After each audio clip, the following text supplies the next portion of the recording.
Good evening. You're tuned in to EmoNews every moment online. In tonight's news headlines, Dominica Cadet Corps enrolls new recruits, concludes Camp Wilderness 2026. Thibault and Delices set to kick off community reunions this weekend. Dominica to receive new non-stop air service to Trinidad and Tobago. 4 Palestinians, 1 Israeli killed in West Bank violence. Deadly monsoon floods claim at least 40 lives in India. West Indies name 15-man squad for Pakistan Test Series. And Dominica names 74-member team for Windward Island School Games. Details of these stories and more coming up next. Stay with us.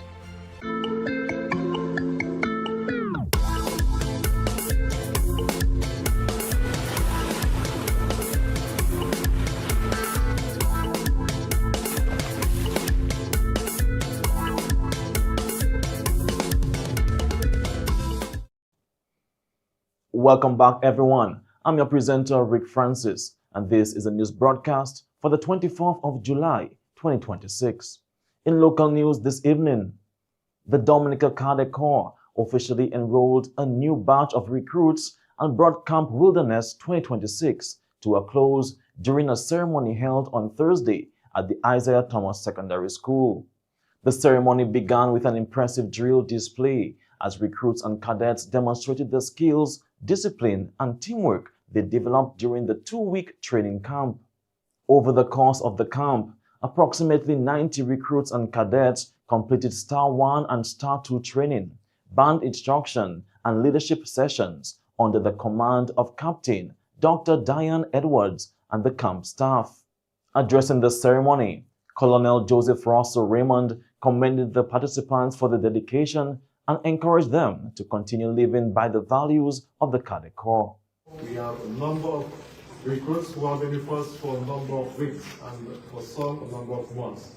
They have undergone several months and weeks of training, and so this summer camp 2026 is a combination of all the weeks of training that they have taken, and today you witness the foot drills that they performed at the march past. We have a tremendous chance, and I'm always pleased and honored to see new persons joining the Cadet Corps, despite the fact that we have many challenges in our society now, many negativities that could distract them from the positivity.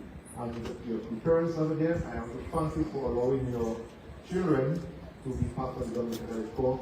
And as we say, this is the oldest youth organization in Dominica. Camp Commandment Captain Dr. Diane Edwards highlighted the objectives of Camp Wilderness and praised the recruits for their commitment throughout the program. I could not have done this without the wonderful hard work and dedication for these fully committed officers and NCOs. So I would like to give them a round of applause for their dedication and hard work. What was the aim of this camp? So the aim of this camp was to train these recruits, also to train NCOs, to prepare them for leadership. And we were in the process of training them to be the future leaders of tomorrow. Now, we know that as a leader, we need to lead from the front. So what for these 2 recruits decided not to attend this outdoor activity? They said, sir, everyone is going on the outdoor activity. If we go along also, there'll be no one left to guard the camp. So they sacrificed going out for an activity to enjoy themselves, and they put their other fellow cadets first. That's a sign of leadership. Leadership is putting others before you. Leadership is always ensure that I want to be the best at serving. So the best leader is the one who is the best at serving others. And these wonderful members, they have now been enrolled as cadets, and they'll continue the process of leadership. The ceremony concluded with the presentation of certificates to all participants, recognizing the successful completion of their training, followed by the advance in review, flag lowering ceremony, and the official march-off. The villages of Tibo and Delices are set to come alive this weekend as they officially launch their highly anticipated 2026 community reunions, bringing together residents, returning nationals, and visitors for days of celebration, culture, and community spirit. The Tibo reunion, under the theme, Honoring the Past, Building Our Future, begins on Saturday, July 25, with an opening parade and ceremony. The two-week celebration runs from August 8 and will feature church services, family fun activities, island tours, history and cultural nights, health fairs, juve, beach day, community projects, and nightly entertainment. Meanwhile, Delices Reunion 2026 gets underway on Sunday, July 26, under the theme, United and Growing Our Community with Love. The reunion, which runs through August 4, includes an interdenominational service, cultural performances, heritage walks, wellness activities, market day, business expo, family fun day, sports, gospel and booyah concerts, juve, the Fête Bon La Mer, and One Pot Festival, and the farewell celebration. Both communities are encouraging former residents, families, and friends to return home and participate in the celebrations as they reconnect, celebrate their heritage, and strengthen community ties. The Pebush Dodan Village Council Summer Camp came to a successful close on Friday with a fun-filled sip and paint event at Sunflower Restaurant in Belmanere, Pebush.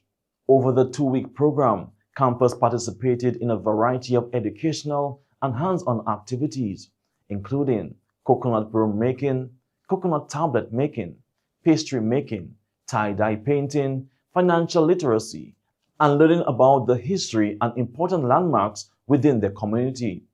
They also spent a day with firefighters from the Portsmouth Fire and Ambulance Service, where they learned valuable life-saving skills.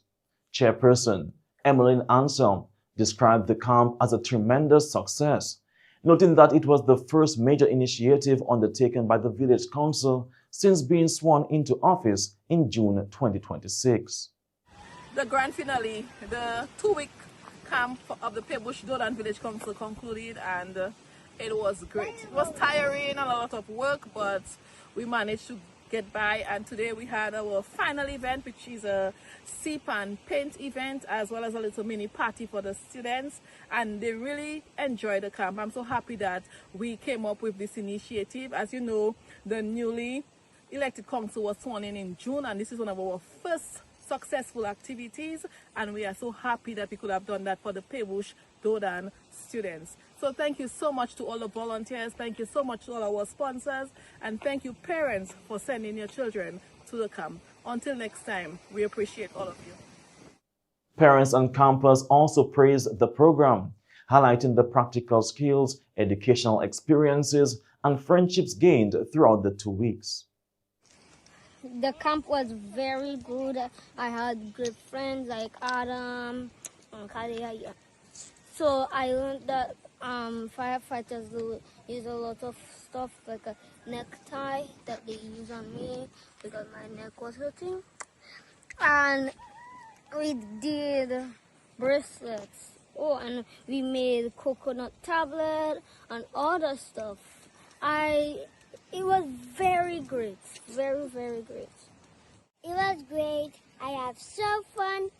I have so much friends, and I cannot wait for the next one.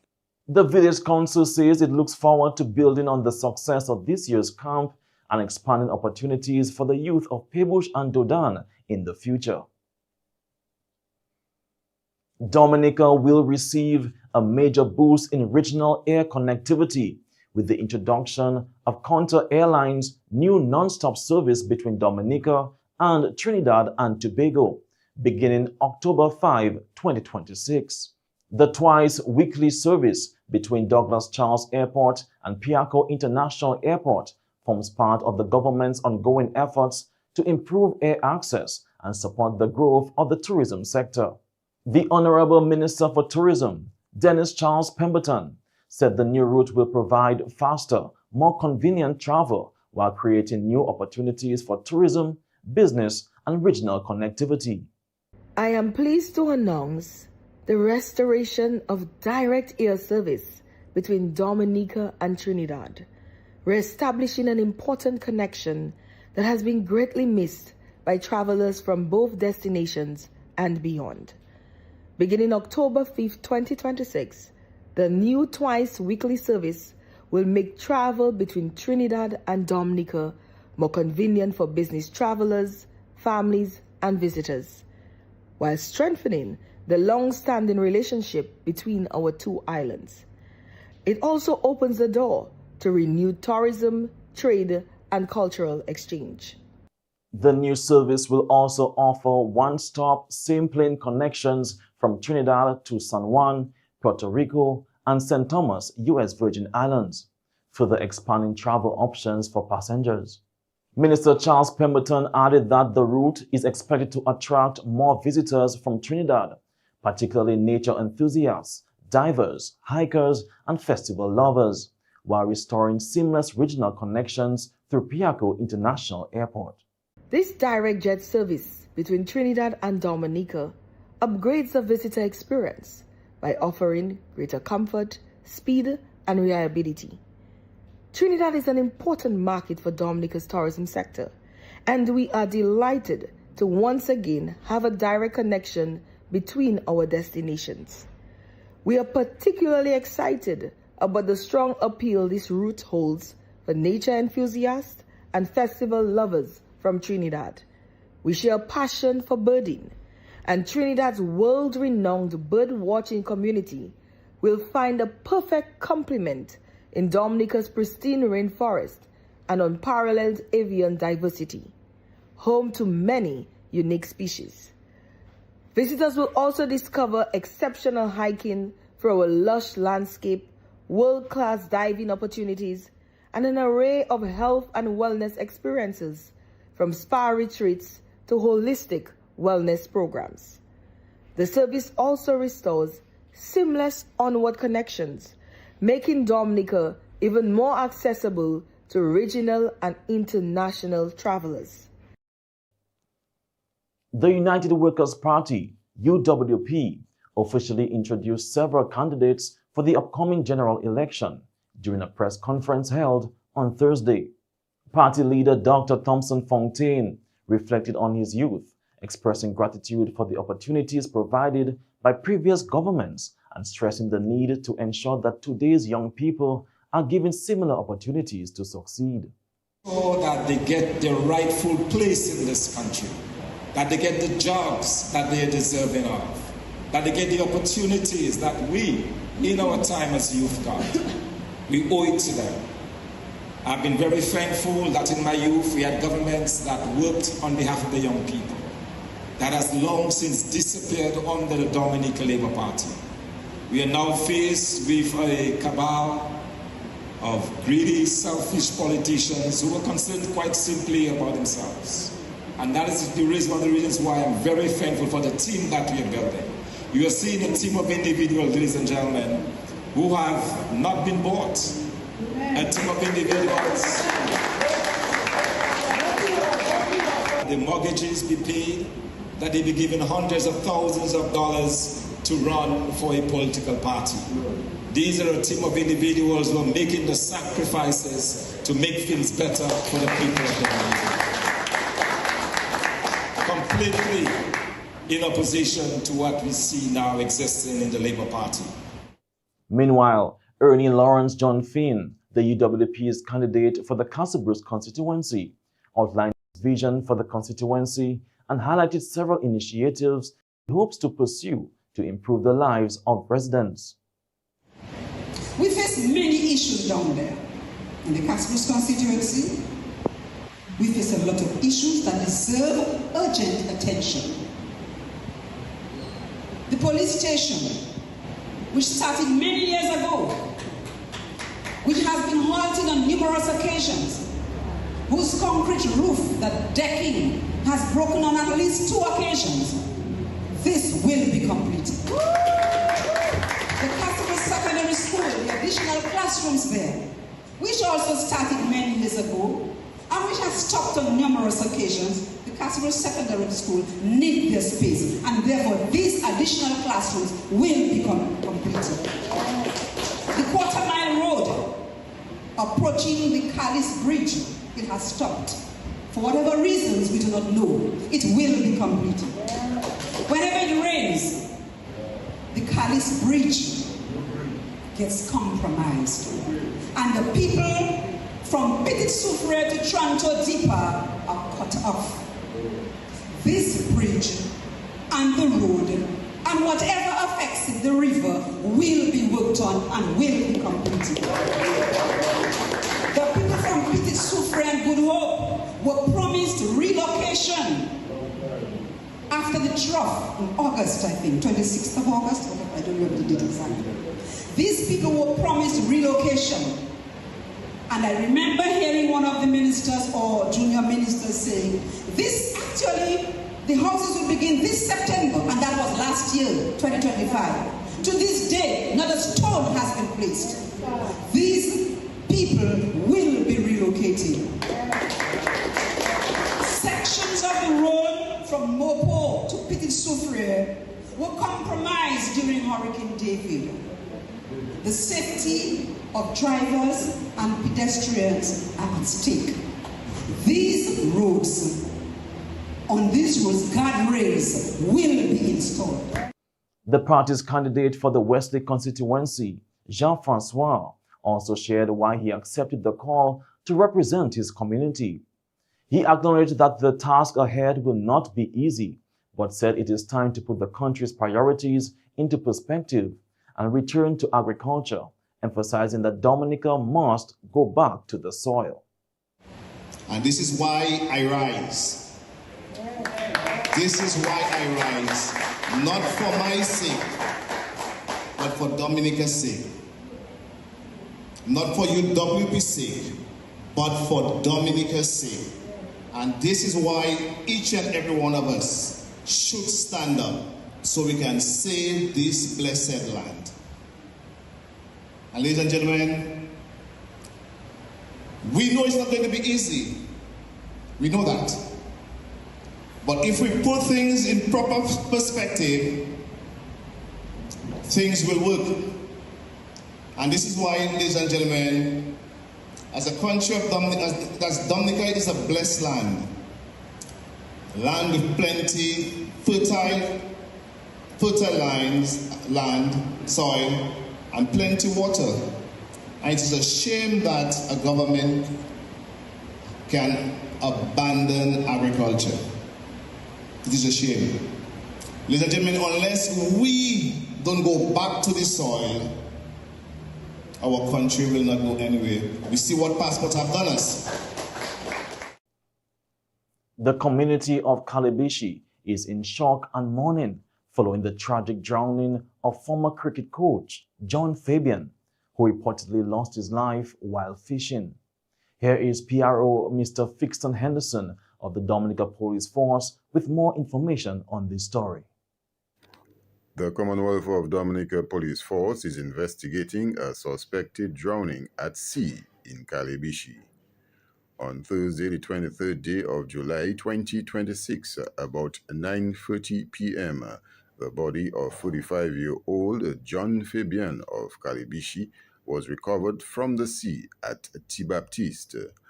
Preliminary investigation indicates that while spearfishing with companions at Baptiste, Fabian reportedly experienced distress and submerged beneath the water. The Calabishi police, assisted by members of the community, conducted a search and recovered Fabian's body near the shoreline at T. Baptiste. Fabian was pronounced dead at the scene by a medical doctor. His body has been taken to a funeral home pending an autopsy. Investigations into the circumstances surrounding Fabian's death are ongoing. The Commonwealth of Dominica Police Force extends its sincere condolences to the family and friends of the deceased. And finally, in local news, 2 young Dominicans are representing the island at the Caribbean Youth Forum for Environment and Development, CARIFED 2026 in Grenada, as part of Project Discovery Dominica's mission to promote youth leadership and environmental stewardship. Gayodena Dezer and Reese Latan, both of the Dominica Grammar School, are participating in the regional forum from July 14 to 24, where they are engaging with youth leaders from across the Caribbean on issues of sustainable development, environmental protection, and community leadership. Project Discovery Dominica says the delegates' participation marks another important step in its efforts to empower young people and strengthen youth involvement in national and regional development. Upon their return, the 2 students are expected to help recruit new members, develop programs, and inspire more young people to become active leaders in their schools and communities. The organization has extended its best wishes to both delegates for a successful and rewarding experience at the regional forum.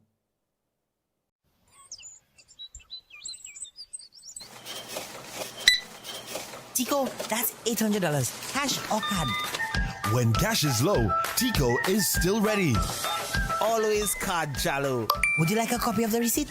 No, Chalo. NBD already sent me the alert and I'll see it on Mo Banking later. That is it. From card to farm. Power your business with the NBD Small Business Credit Card. Your partner, your bank.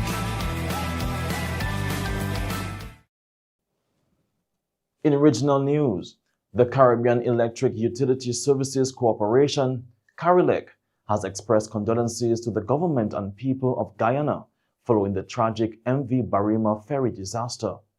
In a statement, CARILEC extended sympathy to the families of those who lost loved ones and those awaiting news of missing relatives. The organization also praised emergency responders and volunteers for the outgoing rescue and recovery efforts. Executive Director Dr. Cletus Burton said the Caribbean stands united in times of tragedy, reaffirming CARILEC's solidarity with Guyana and offering prayers for comfort, healing, and strength to all those affected. 22 members of the Sangran Development Foundation of Trinidad and Tobago visited the CARICOM Secretariat in Georgetown on July 20 for an educational exchange on regional integration and youth development. The delegation met with CARICOM officials to learn about the community's work and youth opportunities, including the CARICOM Youth Ambassador Program and the CARICOM Young Professionals Network. Foundation leaders described the visit as a valuable and transformative experience, encouraging greater youth engagement in regional initiatives. Blast Gaming presents its biggest job whatever. Blast Mystery Progressive. I'm so excited. I can't hide it. In your blast up and rising. And I like it. It going up and up and up and up and up. Blast up and up and up and up and up and up. Play selected games to win in the Blast Mystery Progressive. Pick until you match 3 gems and win one of the 5 cash jackpots. Or you can blast up with the Mystery Progressive jackpot. It's going up and up and up and up and up. Blast up and up and up. Blast Gaming. 4 Palestinians were killed and 4 others injured during clashes involving Israeli forces and settlers in the occupied West Bank town of Tal, southwest of Nablus, on Friday. According to the Palestinian Ministry of Health, 3 of the injured are in critical condition following the violence. Israeli emergency services also reported that 1 Israeli settler was killed and 2 others were injured during the incident. Palestinian officials said armed Israeli settlers entered the town and opened fire after residents confronted them. The Israeli military said its forces responded after what it described as an attack on Israelis in the area. Following the violence, Israeli forces imposed a security cordon around Tal and the surrounding Nablus area as tensions continued to rise. The latest incident adds to growing concerns over escalating violence in the occupied West Bank. A South African court has temporarily halted parliamentary impeachment proceedings against President Cyril Ramaphosa over allegations linked to the Farmgate scandal. The Western Cape High Court ruled today that the impeachment committee must suspend its public hearings while the president challenges the legality of the 2022 report that suggested he may have committed misconduct. The case stems from the discovery of approximately US $580,000 hidden inside furniture at Ramaphosa's Fala Fala farm. The president has consistently denied any wrongdoing, saying the money came from the sale of buffaloes and rejecting calls for his resignation. The ruling is seen as a legal victory for Ramaphosa, who continues to enjoy the backing of his governing African National Congress, ANC. His office said the president respects the court's decision and remains committed to cooperating with all constitutional accountability processes. And finally, in international news, at least 40 people have died and up to 80 others remain missing after heavy monsoon rains triggered devastating floods across northeastern India. Authorities say more than 650,000 people have been affected, with widespread flooding reported across 11 districts in the state of Assam. Rescue teams have been deployed to evacuate stranded residents as rising floodwaters continue to inundate communities, damage infrastructure, and displace thousands of families. Officials warn that additional rainfall could worsen conditions, with emergency crews continuing search and rescue operations for those still missing. And that's all for international news this evening. Stay tuned for the sports segment coming up next.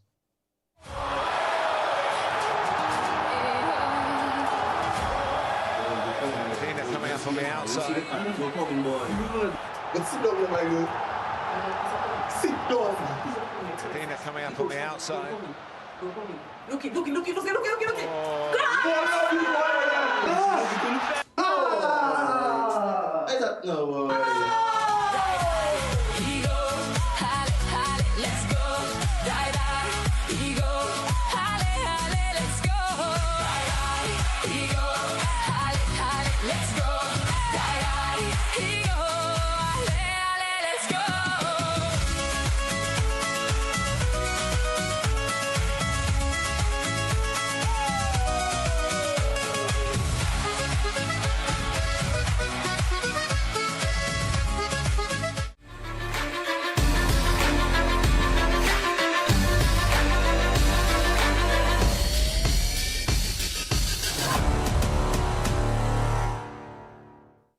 Welcome to the sports segment.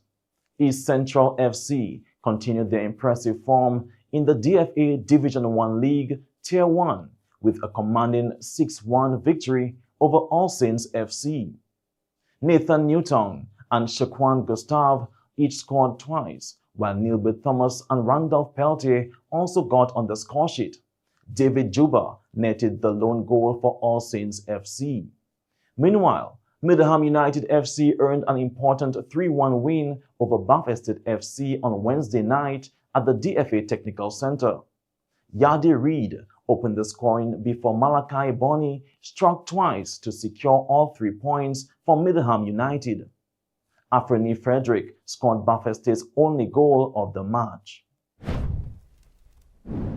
Cricket West Indies has announced a 15-member squad for the upcoming 2-match Test series against Pakistan, which will be played in Trinidad from July 25 to August 6. The squad retains the core of the team that secured a 1-0 Test series victory over Sri Lanka earlier this month, while left-arm spinner Joshua Bishop has earned his maiden Test call-up following a string of impressive performances in regional cricket. Also returning to the squad is Kirk McKenzie, who replaces injured opener John Campbell, ruled out with a hamstring injury sustained during the recent ODI series against New Zealand. The series will also mark a historic milestone, with the Brian Lara Cricket Academy hosting its first ever men's test match from July 25 to 29. The second test will be played at the Queen's Park Oval in Port of Spain from August 2 to 6. Fast bowler Alzari Joseph was unavailable for selection due to personal reasons. The squad will be led by Roston Chase, with Jomel Warrikan serving as vice-captain. Sports ministers from across the Commonwealth have reaffirmed their commitment to using sport as a tool for development, inclusion, and peace during the 12th Commonwealth Sports Ministers meeting held in Glasgow ahead of the opening of the 2026 Commonwealth Games. The ministers adopted an outcome statement calling for increased investment in community sport, stronger partnerships, dedicated funding, and greater support for programs that improve health, empower women and girls, create jobs, and provide opportunities for young people. Commonwealth Secretary General Shirley Botray said sport is a powerful force for building healthier communities, promoting inclusion, and driving sustainable development across the Commonwealth. The meeting also highlighted the importance of making sport more accessible and inclusive, with the Commonwealth Secretariat and the Scottish Government signing the Brighton Plus Health Skinny Declaration, reaffirming their commitment to advancing opportunities for women and girls in sport. Dominica has announced a 74-member contingent for the 2026 Windward Island School Games, which will be held in St. Lucia from July 25 to August 1. The team comprises of 62 student athletes, 34 boys and 28 girls, and 12 officials. Athletes will compete in track and field, football, netball, basketball, and volleyball, representing Dominica in 7 competitions.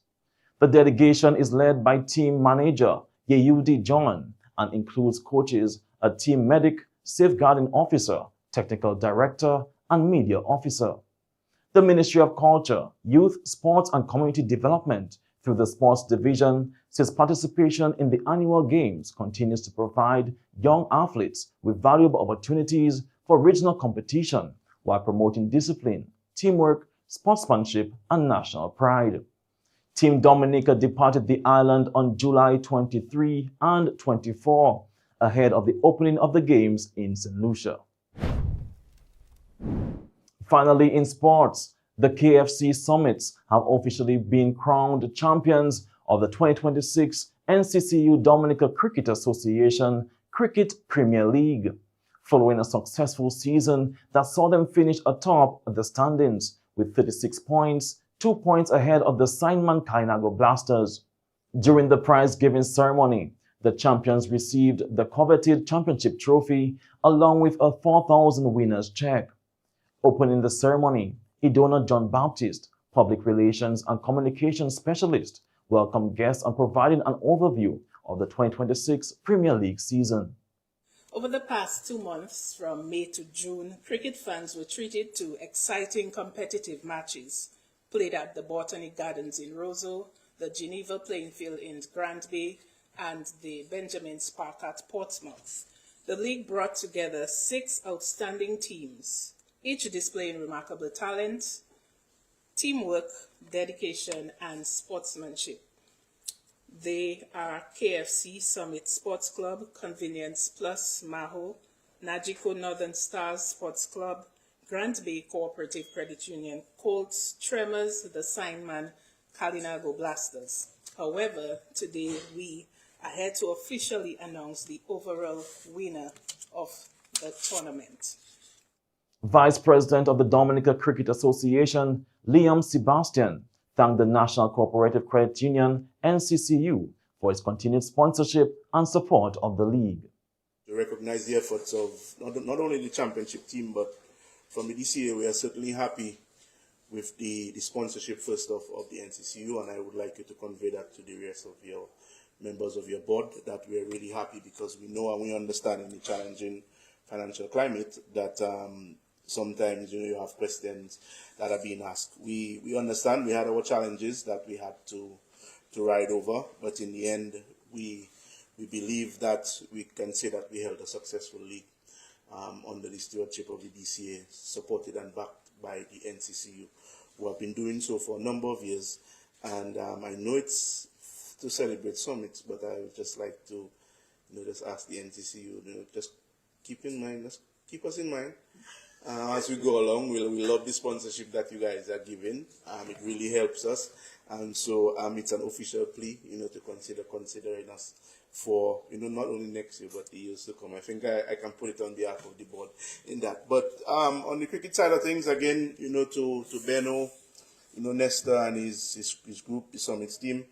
It's a team that is always well organized and ready when called upon. And I think they, in their team planning or management meeting, that would have been something that they would have planned on to defend the championship, and thus doing successfully for a second year. I think we must credit them for the work that they would have done, not only over the past year or the past couple of months, but over the years, because as Alec would have said at the opening, that Grand Bay was really coming for the championship this year, and I guess Summits had other ideas. So on behalf of the DCA, again, I want to just congratulate the Summits team, the management and staff of the team for successfully retaining.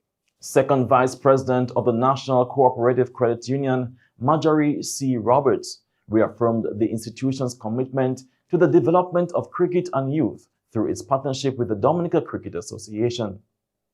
It is a pleasure to be here this morning as we celebrate the achievements of the teams, players and officials who made the NCCU DCA Premier League such a success. This morning is about recognizing excellence. It's about acknowledging the months of preparation, sacrifice and teamwork that brings the winning team to this moment. Captain Stefan Pascal, speaking on behalf of the KFC Summits, expressed gratitude to NCCU for its sponsorship and praised his teammates for their commitment throughout the championship winning campaign. I want to say thank you to NCCU for sponsoring the Premier League. It will always help. It goes a long way for everybody.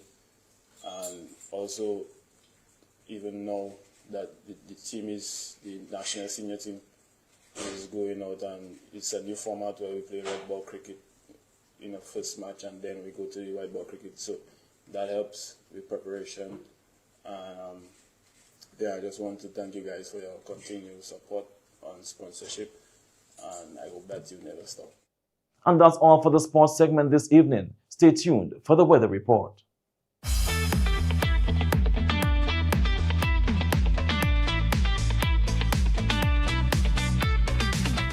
Good day to you. This is the weather broadcast from the Met Studio at GMIT for today, Friday, July 24th, 2026. We're starting off today taking a look at the tropics, and at this time there are no disturbances in the tropical Atlantic, and tropical cyclone activity is not expected over the next 7 days. However, as we move on to our satellite imagery, we are monitoring two tropical waves in the Atlantic. The first is located near 48 degrees west, and this wave is expected to move across the area from Saturday night into Sunday. The second located near 22 degrees west at this time, and models are indicating that as it moves westward, most of the moisture associated with this wave is expected to decrease, and it is expected to move across the region from Monday night as a relatively dry tropical wave. Across the region today, however, we are seeing some weak instability and a slight uptick in moisture. We have some multi-layered clouds moving across the area, some low-level clouds from east to west, and some more wispy high-level clouds from west to east. And as we zoom closer to Dominica today, we have observed that most communities would have observed mostly cloudy skies or some cloudy periods throughout the morning and early afternoon. Outside has been looking a little bit dull as a result of those multi-layered clouds and the presence of some slight Saharan dust. Our radar imagery has indicated that by around late morning, near around 10 a.m., a few showers began to move across the island. So some places would have observed some shower activity throughout the morning and early afternoon. We are seeing some slight Saharan dust today, and the concentrations are expected to fluctuate over the weekend and into Monday. Today, air quality is about good to fair. It's expected to persist into tomorrow morning. However, a moderate dust plume is expected to move into the area on Saturday, resulting in fair to moderate air quality. Concentration expected to diminish or to decrease again on Sunday and increase again on Monday. So those of you with respiratory sensitivities to continue to monitor air quality and take precautions if they become necessary. So tonight we are expecting an increase in mid to upper level instability, which will increase the chance of shower activity across most parts of the island. Mostly cloudy skies are expected, particularly in the interior and eastern communities, with scattered showers. Temperature expected to be down in our coastal communities near 25 degrees Celsius and remain near 22 degrees Celsius in the interior. Winds are expected out of the east-northeast near 30 kilometers per hour, with higher gusts possible, particularly in elevated communities. So looking ahead over the next 3 days through the weekend and into Monday, some moisture expected to linger into tomorrow, that is Saturday morning, drying up in the afternoon as that moderate dust plume moves across the area. So partly cloudy to occasionally cloudy skies are expected. From Saturday night, as a tropical wave moves across the area, an increase in moisture and instability is expected, resulting in cloudy to possibly even overcast skies at times, with scattered showers and isolated thunderstorms, particularly into Sunday morning. At this time, models are indicating about 20 millimeters of rainfall, particularly in eastern and southeastern communities. At this time, we are not seeing any indication for flooding. However, we will continue to monitor the situation and provide updates if they become necessary. Moisture is expected to linger into Monday, some slight instability as well, resulting in mostly cloudy skies with some scattered showers. Temperatures are expected to remain warm over the weekend, peaking near 32 degrees Celsius into Monday, down to about 25 degrees Celsius at nights. Our winds expected to remain near 20 to 30 kilometers per hour with occasional gusts. In terms of the marine environment, our seas are expected to remain near 7 feet along the eastern coast into tomorrow, Saturday. So small craft operators and sea bathers along the eastern coast to continue to exercise some caution. However, by Sunday, we expect an improvement in conditions if we're speaking to about 5 feet along the eastern coast, and this is expected to persist into Monday. The sun will rise tomorrow at 5:45 a.m. and set at 6:38 p.m. The first high tide tomorrow will be at 2:16 p.m. and the first low tide at 7:34 a.m. Do remember that we are still in the hurricane season. It's just a quiet part of the season, so do continue to plan and to prepare. For updated information, you can join us in our WhatsApp channel. You can gain access by scanning this QR code or visit our Facebook or Instagram platforms at Dominica Met. Thank you for joining us today. Do have an enjoyable weekend. Until next time.